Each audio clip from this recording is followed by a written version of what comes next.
podcast Tu legado en la docencia. Iniciamos.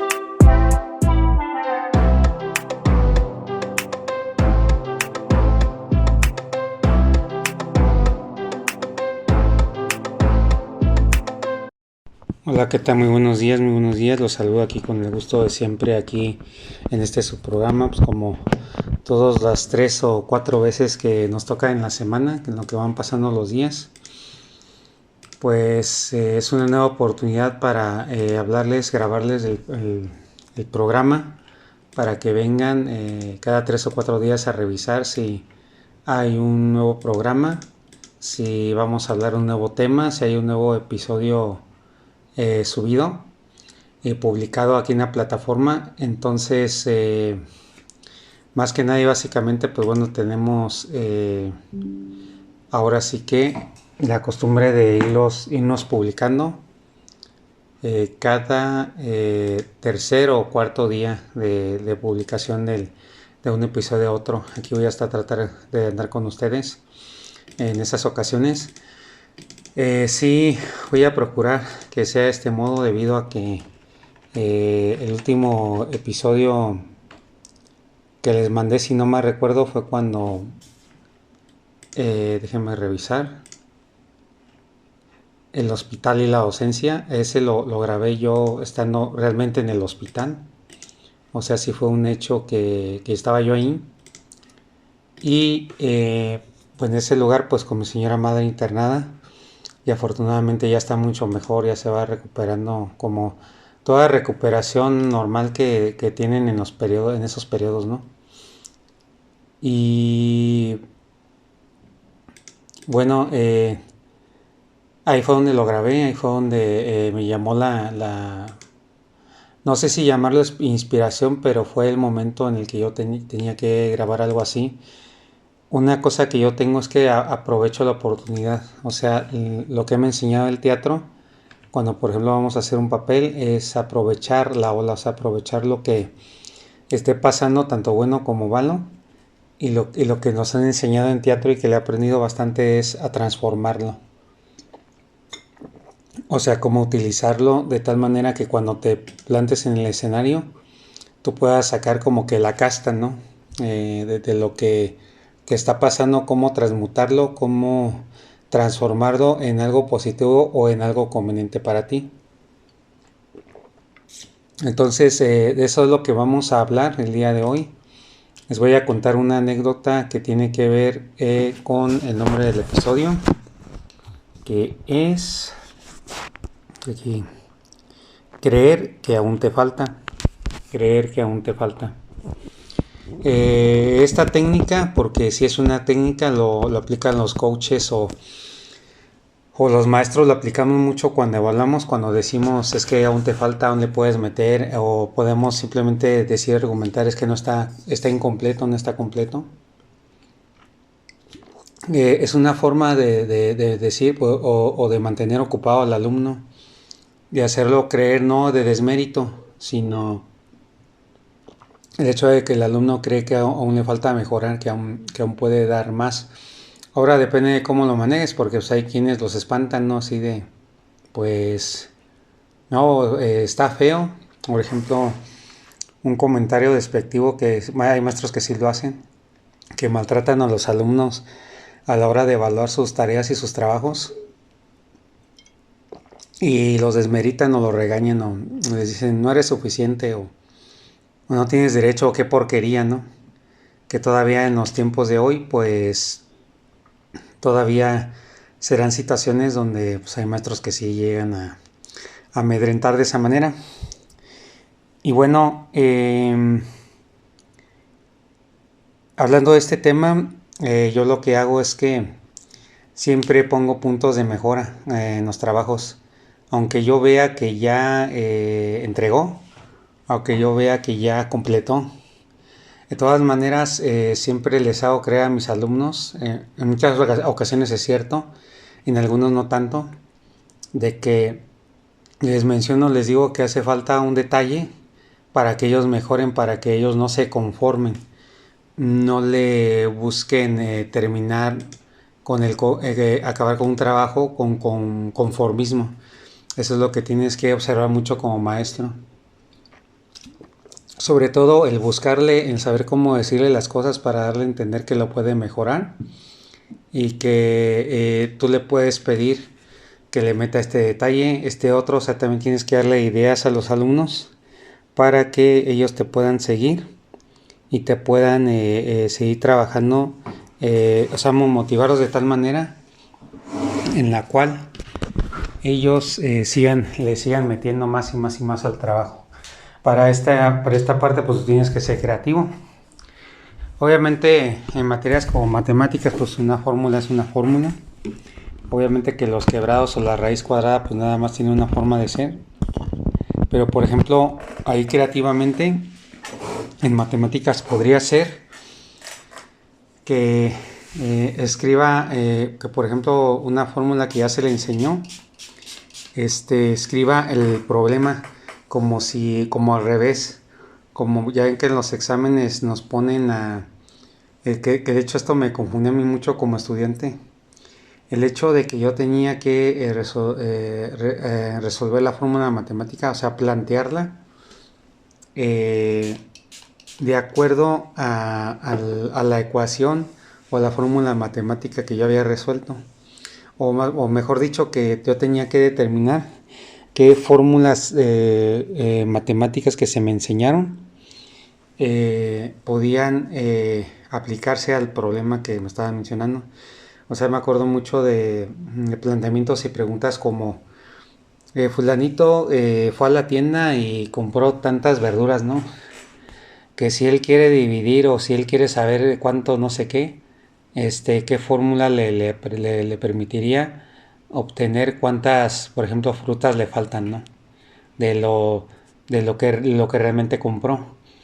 Entonces ahí le tienes tú que adivinar y tienes que ser estudioso para tener la fórmula, aplicarla y te tienes que dar con el resultado, ¿no? De acuerdo a la fórmula. Entonces, una forma creativa en que se podría hacer es hacerme un dibujo de ese problema. Cómo te imaginas que está Pepito ahí comprando en la tienda y cómo está dubitando y todo lo demás. O hacerlo al revés. Al revés, ¿qué significa? Que primero, pues, y así nos enseñan a todas las matemáticas. Apréndete las fórmulas y ejecútalas. Entonces, ¿qué te parece si ahora planteas el problema? O sea, de eso de que fulanito sultanito fue a la tienda y a comprar no sé qué. Imagínate una situación que tú puedas narrar de acuerdo a la fórmula que se te enseñó, que acabas de aplicar. O sea, como casi como si él hiciera su propio examen, ¿no? Del que va a ser evaluado.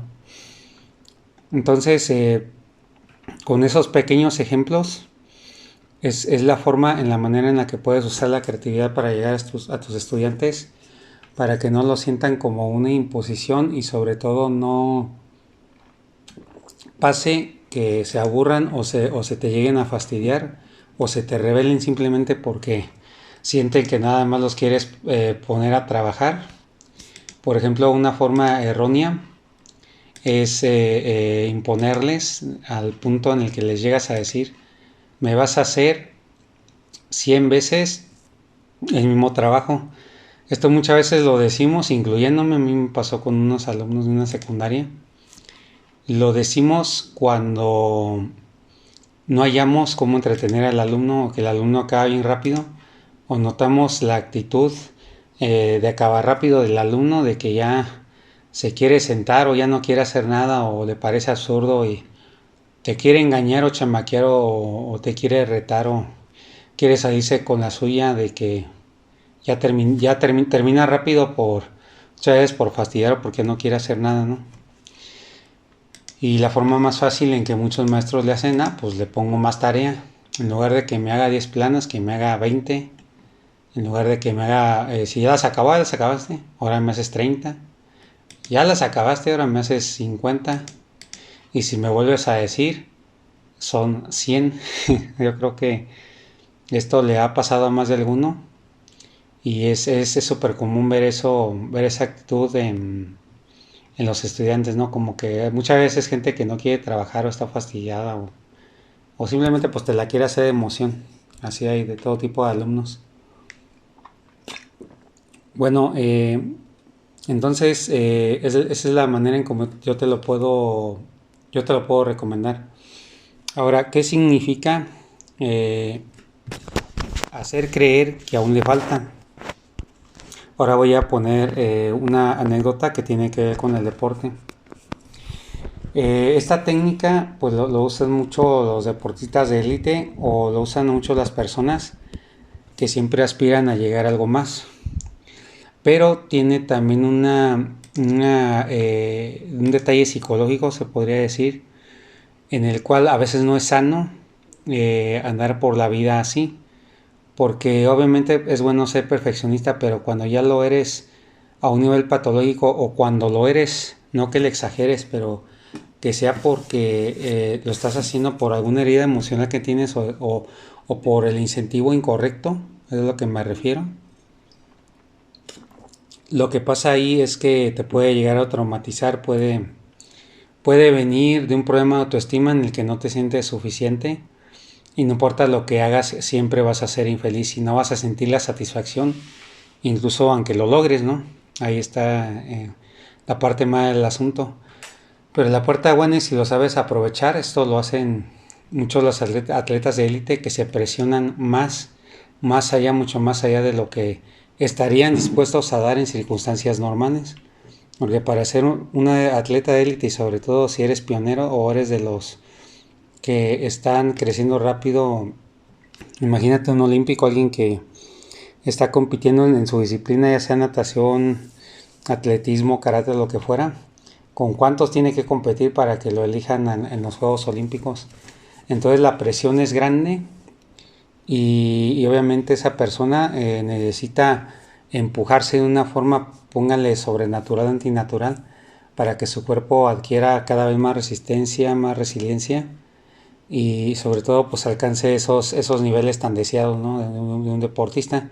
Esto obviamente pues también aplica a cualquier otra disciplina de estudios o cualquier cosa que tú que te dediques si quieras ser el número uno. Y bueno, entonces, ¿qué anécdota deportiva les voy a contar? Pues bueno, cuando yo fui corredor de élite, yo tenía esa sensación de ser insuficiente, o sea, de que no era, me refiero en el sentido de que nunca era suficiente porque yo me comparaba con los grandes, porque ahí donde, en la ciudad en la que estoy hace muchos años, hubo un competidor que se fue a los Juegos Olímpicos de Beijing en aquel entonces y también fue a los Juegos Olímpicos de Londres. Y actualmente, después de 15 años de esa anécdota, me la encontré hace poco, lo fui a visitar a su casa. Le pregunté qué estaba haciendo deportivamente y pues ya me platicó que la natación y que sigue en el atletismo. Y aquí lo curioso que él me contó fue lo siguiente. Pues estaba yo corriendo, estaba alcanzando pues récords, ¿no? O sea, personales de tiempos de correr. Pero pues el ritmo no te lo aguanta nadie. O sea, lo que se refería y lo dijo es que pues yo solo, corría yo solo. ¿Qué pasó? Me enfadé. Se enfadó porque no había quien le ganara, no había quien le aguantara el entrenamiento.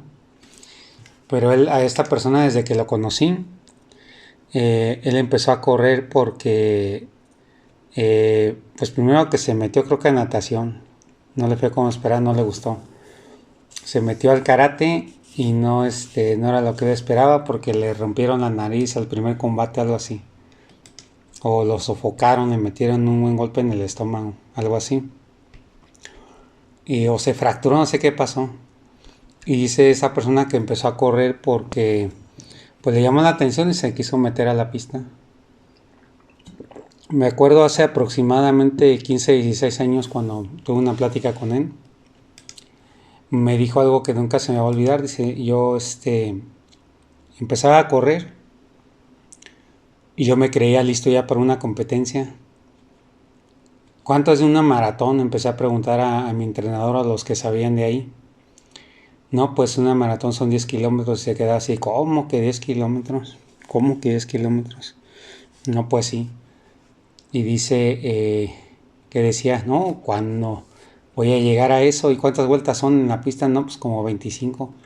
Híjole, no, pues lo veo todavía mucho más lejano.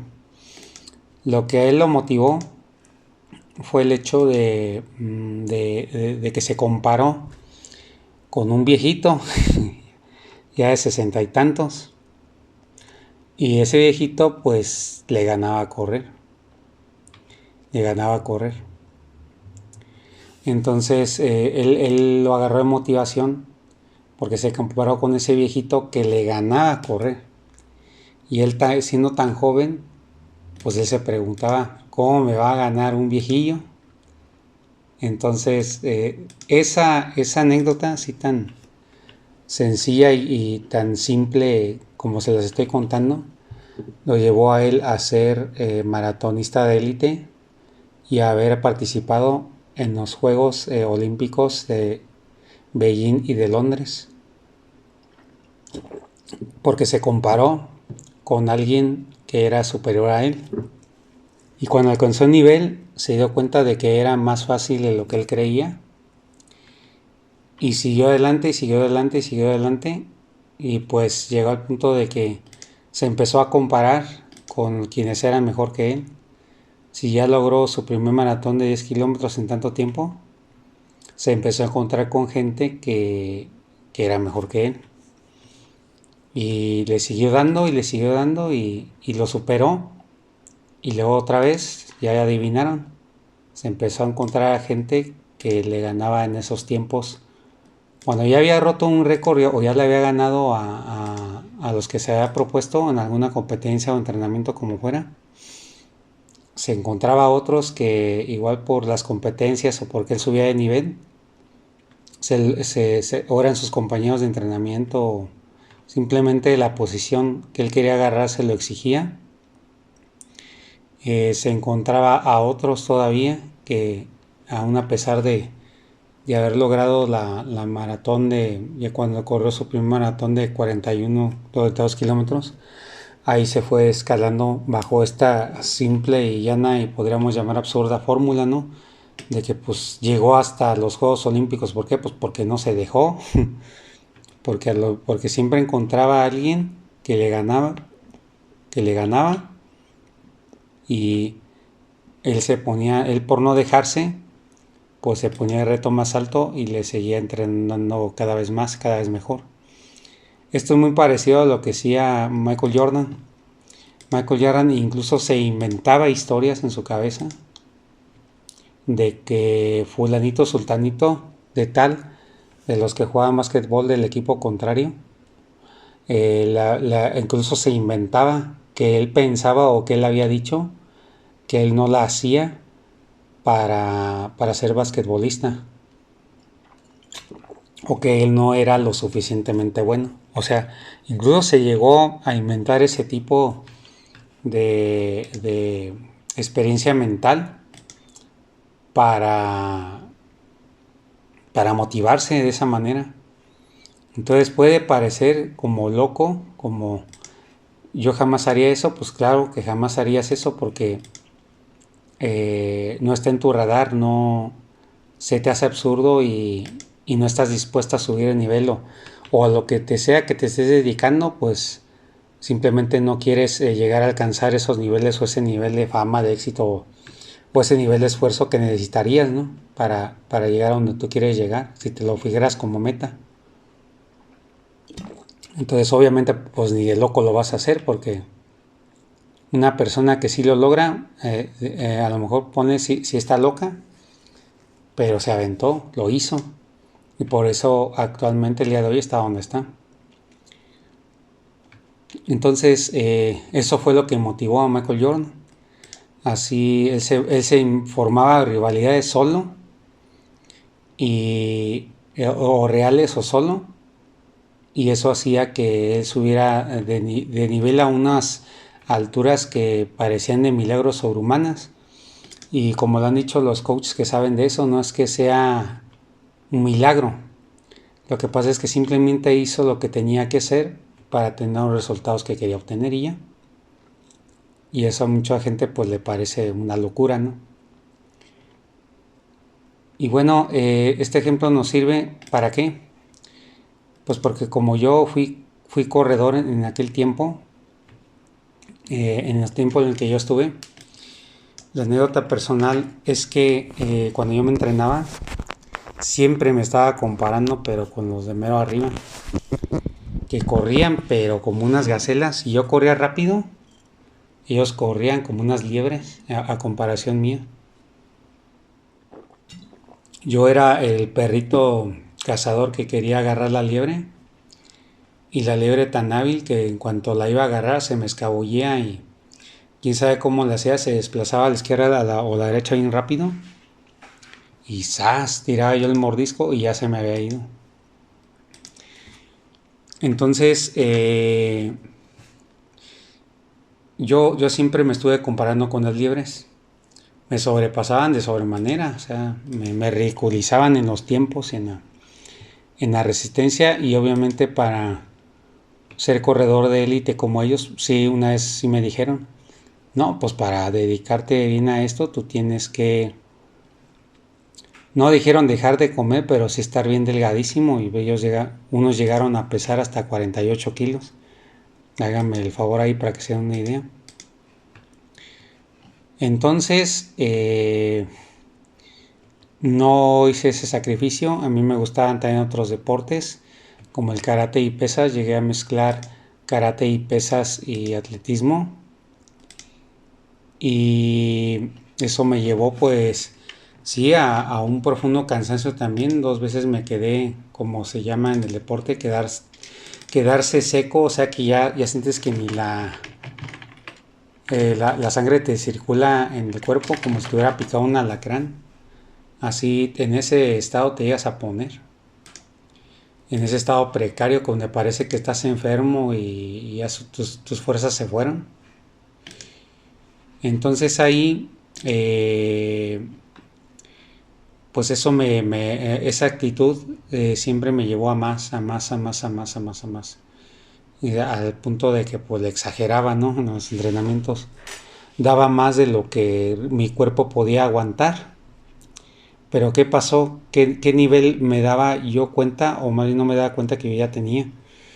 Tenía el nivel de un atleta de élite, de esos que si los hubieran apoyado, como le sucedió a mi amigo el corredor en su momento, tal vez quién sabe dónde hubiera llegado, que me hubieran dado incluso eh, la, la atención que un deportista como yo en alimentación necesitaba tener. No, pues imagínense, sería una cosa muy, muy loca, ¿no? El hecho de medir, incluso imaginarme hasta dónde hubiera llegado si hubiera conseguido un buen entrenador, una persona que hubiera creído en mí, que se hubiera fijado en mi alimentación, aspectos como mi alimentación, todo eso. Entonces hubiera sido algo sumamente increíble en mi vida.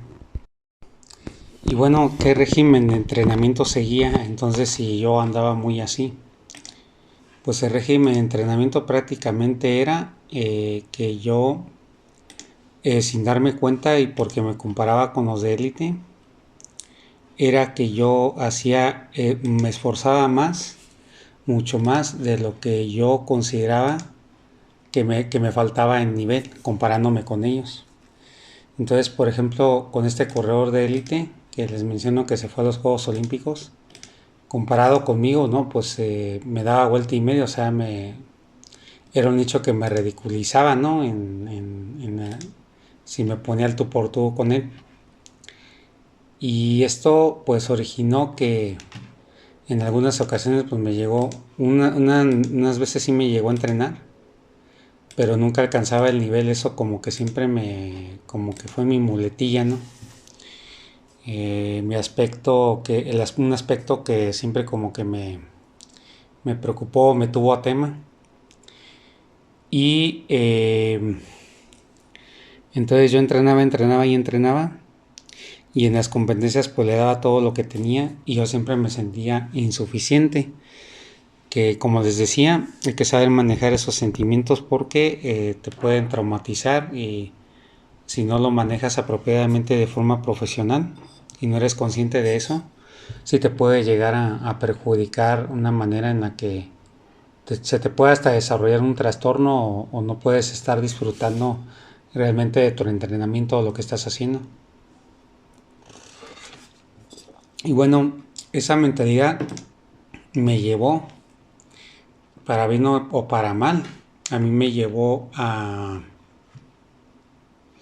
tener un nivel que hasta el día de hoy, cuando ya no puedo alcanzar los mismos tiempos, principalmente se lo atribuye al peso, porque lo que sea mi cuerpo reacciona muy bien a los estímulos deportivos. O sea, si yo me comprometo a algo deportivamente hablando, con la edad que tengo, la mera verdad es que sí me va bastante bien, el cuerpo me responde con la misma juventud de siempre, afortunadamente todavía.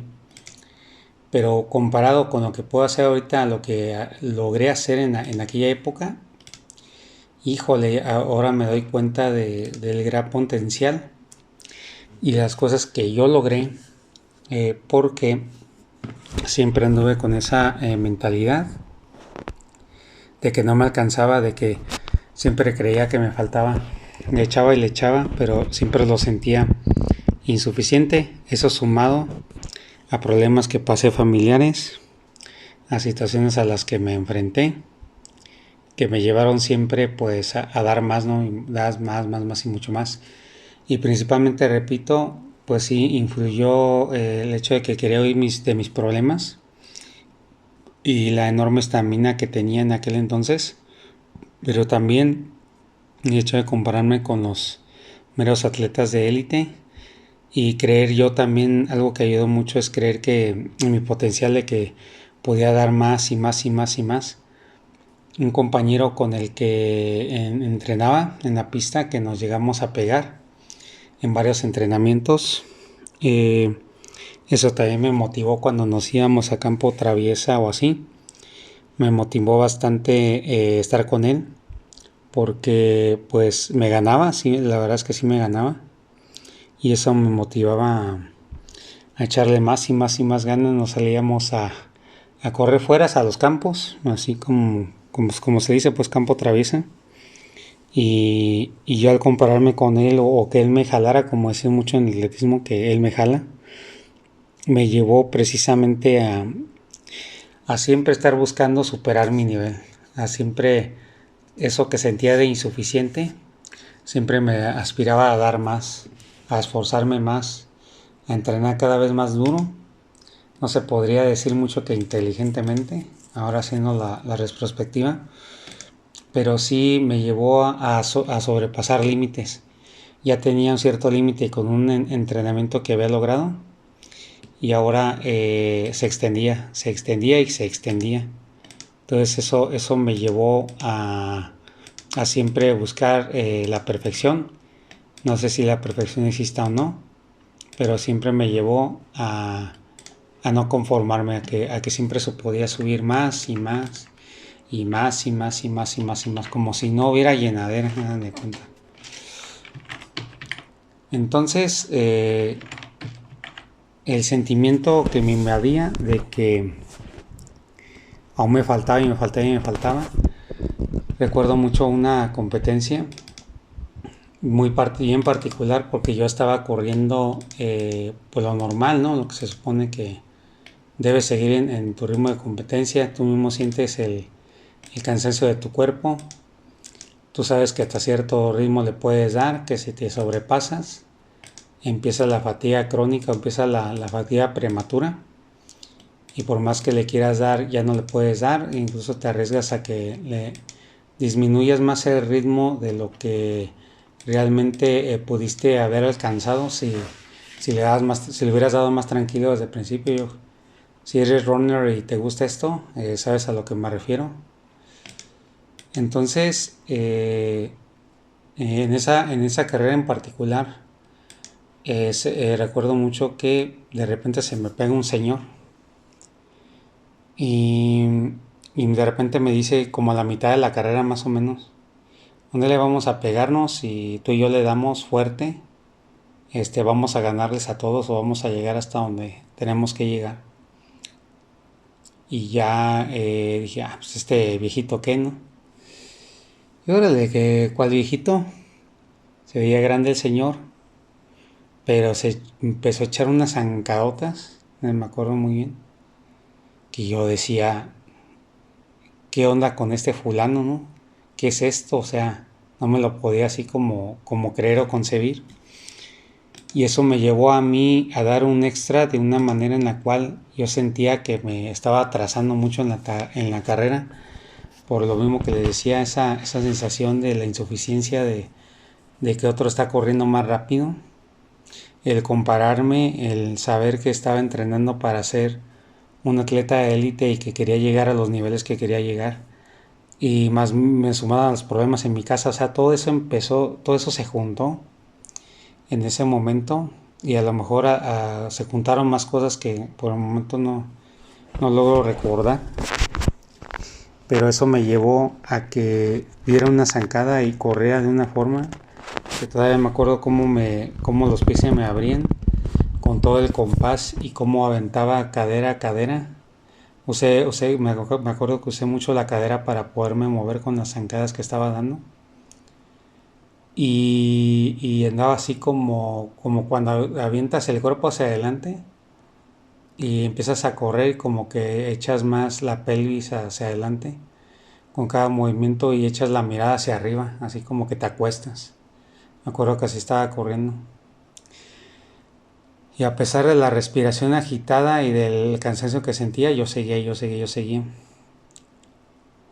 Algo que me hizo a mí despegar y mantener ese ritmo tan loco en la carrera, y lo recuerdo muy bien, fue que pasaron en la camioneta mis entrenadores, o uno de ellos, ahí andaba arriba,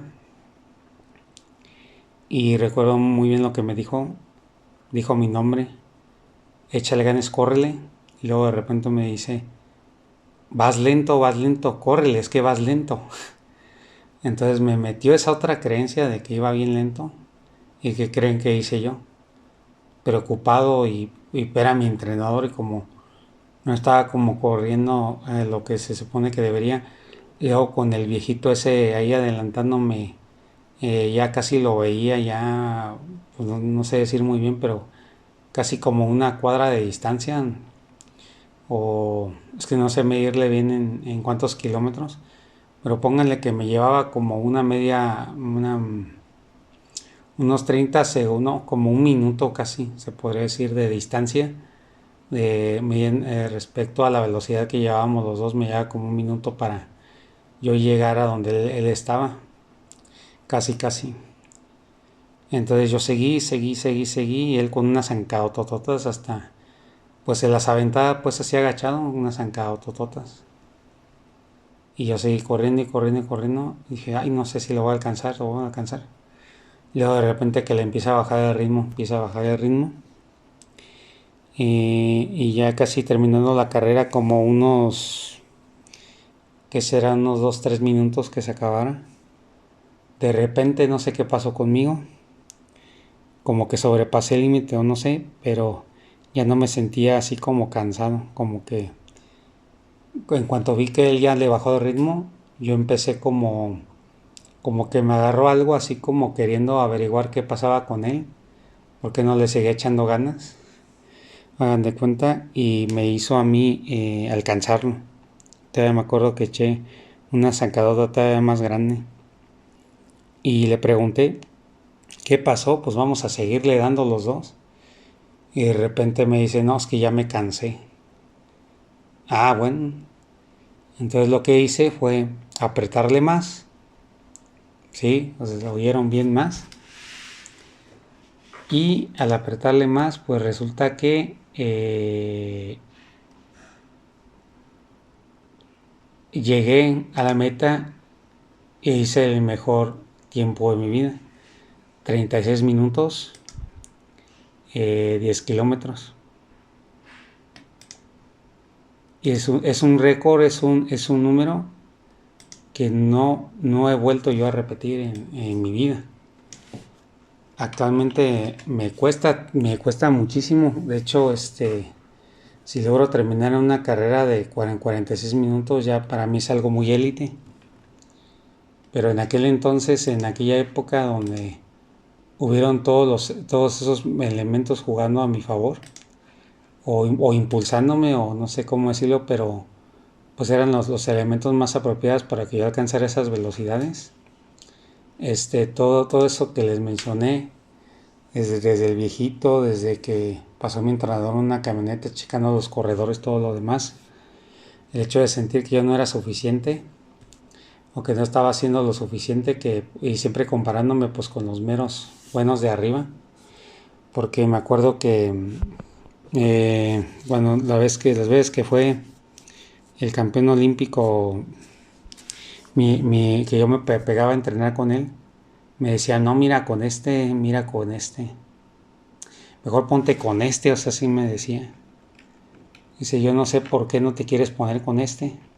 Una vez me llegó a decir. Y yo no le quería decir, pero yo me estaba comparando con él. Me le pegaba los entrenamientos, aunque me daba una barridota de las buenas. De todas maneras yo me sentía feliz, por así decirlo, o sentía que podía llegar a ganarle, o si quería su nivel. Yo me comparaba con él, me pegaba a él, y de algún modo se podría decir que sabía que yo lo iba a lograr. Entonces, ¿qué fue lo que me llevó a hacer esos tiempazos y entrenar como lo hice en aquella época? A que yo siempre pensaba que me faltaba, que no era suficiente, que tenía que darle más y más y más y más y más. Y sobre todo el hecho de siempre aspirar. Y los factores se sumaron para que yo alcanzara un potencial que jamás imaginé, que incluso yo podría llegar a tener, o podría llegar a alcanzar, o que ya tuviera eso ahí nato, ¿no? Como quien dice. Entonces, viéndole el lado positivo a este tema, creer que te falta, creer que no es suficiente, y creer que puedes dar aún más, mucho, mucho, mucho, mucho más, ese es el lado positivo de que puedes alcanzar un potencial, un ritmo y unos resultados que luego te quedas así, infarto poco. Yo logré hacer eso, y creo que ese es el impulso que todos debemos de tener en la vida frente a las cosas que hacemos, incluida la docencia, de que no porque ya le fallaste con un grupo en cuanto a disciplina y te barrieron con eso y te dejaron súper estresado por cómo se comportan y no los pudiste controlar, ya por eso eres un buen maestro. No, para nada. Simplemente dale más, mejórate, púlete y vuelve a intentarlo. Y vas a ver que después de tantos intentos y trabajando inteligentemente, aprendiendo de los errores y aplicando nuevas estrategias, de repente vas a dar con la solución. Y no esperando que les haya encantado este episodio, y nos vemos en un próximo episodio del podcast. Hasta luego.